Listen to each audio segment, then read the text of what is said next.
Hello, what are you saying? So I'm heading home from work, waiting for my bus. But the plan is by the end of this video, you're gonna know why I failed for 12 years. And I'm gonna talk about 3 key things. The first thing is why I and most musicians are hypocrites and why it destroys our careers before they even begin. The second is why people stop listening and why most people who even have careers never sustain them for a long period of time. And the third thing is something that is so important that no music gurus or anyone in the industry will ever even reveal. And I had to learn through my own personal experience. One of the things I heard on my journey quite a lot was music is a business, music is a business. And I used to hate that advice because music is my art, it's my form of self-expression, etc. I learned throughout my journey that that is the most hypocritical thing and perspective that I could have had. And the reason I say that is this, as musicians, we're only artists to our craft.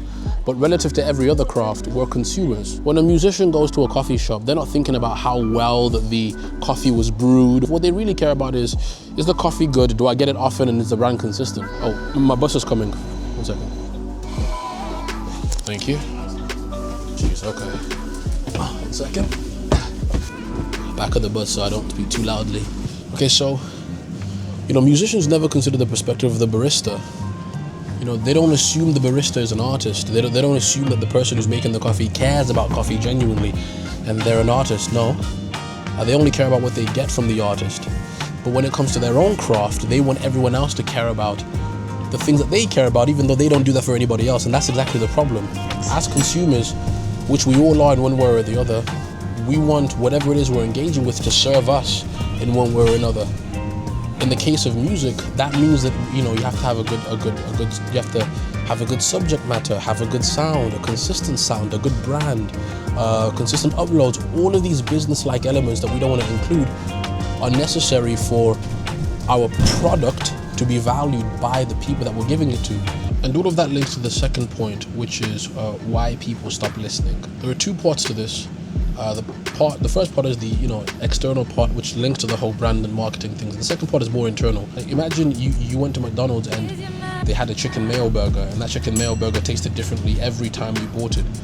You wouldn't really go there often because there's no consistency or security, and that's ultimately what audiences want and what we want as well from people. That brings me to the second point, which is the internal stuff.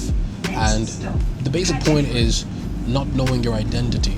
Musicians and artists tend to approach the world and their art as like, what can I get from the world, as opposed to what I can offer the world.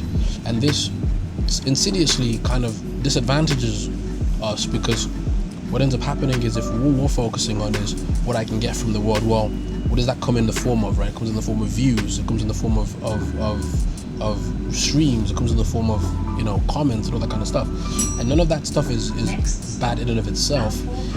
What's important is how you get it, right? Because if you are trying to get from the world, you then become a slave to whatever offers you the thing that you want, which is this is why a lot of artists end up doing a genre they're not passionate about or talking about things they don't believe, and all of those things will eventually cause you to lack passion in what you're talking about, which will get boring over time, and either your audience stops listening or you stop creating. And all of this leads me to my final point, which I'll explain once I'm off the bus, because that's my stop.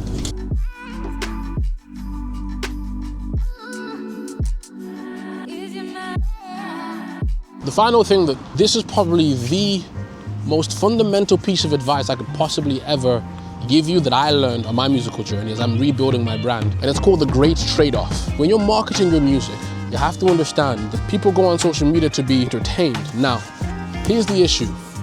In order to convert somebody into a listener, they have to be emotionally impacted by the thing that you're talking about. So for example, if you're making a song about being broken up with, right, then you might put the caption oh, this is for people who've been broken up with.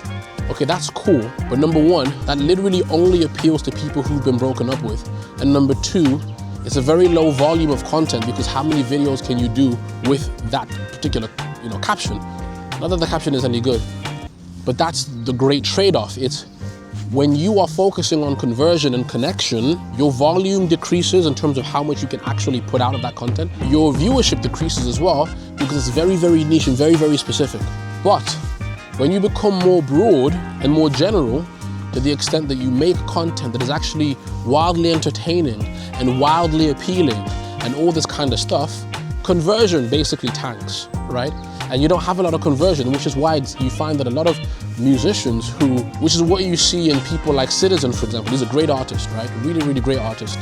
But he makes videos that are quite generally appealing, right? They're not really about his music. They're about things that surround his music. But if you look at his, monthly listeners, he might have 200,000-300,000. He gets hundreds of millions of views per month because there's a trade-off between how many people see you and how many of them convert. And that's not a bad thing either. And so the secret here is you have to understand that social media isn't really about conversion, it's about visibility. And once you accept that about social media, as long as your music actually connects with people, you will grow over time. And once you accept that, you realize how important it is for you to have a consistent brand. Because if conversion is really low and your music all sounds different, or you don't have a strong brand, or people don't connect to your music whilst they do listen to it, then the ability for you to grow even within your music tanks as well, right? And so all of this is really, really interconnected. What held me back for 12 years and why this time around it's going to be different.